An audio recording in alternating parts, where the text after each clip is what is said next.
Hey, good morning there, fellow gearheads and weirdos. This is where I was at last week when I left off. As you can see, I've made the entire shop is an absolute disaster area. Pulled it out, got her mostly apart. Main still need to come out, crank, but everything else is pretty well out of it. I think we found what was causing the noise in the engine. I don't know if you can, yeah, you can see that. Bearing wasn't spun, it was number 8 rod bearing. It wasn't spun, but obviously it was hurt. And if you've ever wondered why it is, it's like important to clean. I mean, I guess you can see these little grooves and stuff like that. It seems like bearings love to collect dirt. And obviously the last time I had it apart, she wasn't as clean as it needed to be.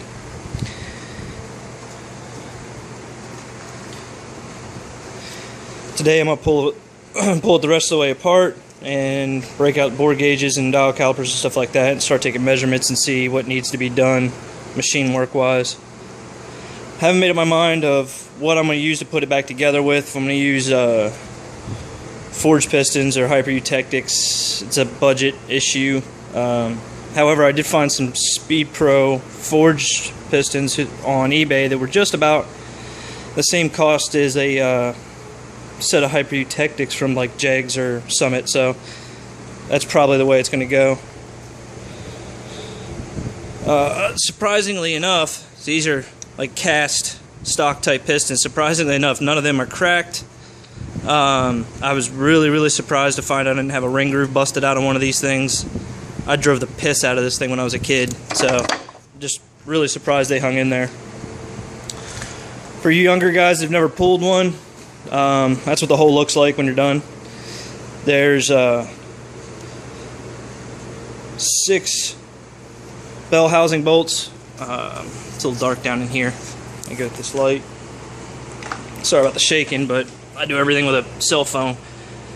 It's the bottom holes there. You can get them from the bottom. The rest of them you get them from the top. There's 3 torque converter bolts. You get that taken off and you push the torque converter towards the back. I left the headers in, as you can see, and that wasn't really a problem except for this left motor mount trying to get the trying to hold the bolt while I pulled it out was, or to get to loosen up was a little bit of a trick, but just took a little bit of time and effort. This looks all dingy and stuff, but this has actually all been, most of this has all been freshly repainted. It's just dust. Be sure when you're taking out your bell housing bolts and stuff like that you put a jack underneath the transmission so that it doesn't fall. After you get the engine out and stuff, I safety wired mine up to the cow so I could pull that jack out and I could push the car around.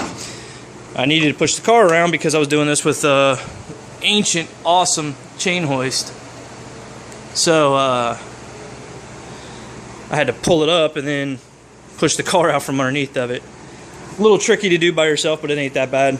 Just be careful and go slow. Yeah, I'm going to pull the rest of this thing apart. Just going to get a new oil pump for sure. I wasn't 100% sure, and this sounds crazy, if it had a forged crank or not in it, because there was question about it getting rebuilt at one time and stuff like that. Even though I know pretty much almost all the history of this motor, we weren't 100% sure with that. So it is forged crank, so that was nice. I've got another one that I bought. May go into me building a 427 replacement eventually. I don't know. I haven't made up my mind on that yet. But the cam's still in it, which is no big deal. I went and looked at the heads and looked at the casting number on them because I wasn't 100% sure of the size. Then they're 110 cc's, so I think that's going to be fine with the standard type 396 pop-up pistons. We'll find out. I don't know if you can see this. Here's another interesting little thing. If you can see in the harmonic balancer, the rubber has pretty much still come out. I don't know. That might have led to that bearing going bad, even though there was obviously a little bit of dirt in there. I've got another harmonic balancer for it. I don't think this thing needs a fluid damper, but you know, you never really know. But for the most part, I mean, it sounds crazy because this thing was just rebuilt not too many miles ago. I mean, even though it was like 15-20 years ago, rebuilt's a strong word. It was freshened up. even though it doesn't have much miles on it, but obviously I didn't do too hot of a job. I was 17 and my head was probably firmly planted in my ass. But for the most part, everything is kind of how I thought it would be.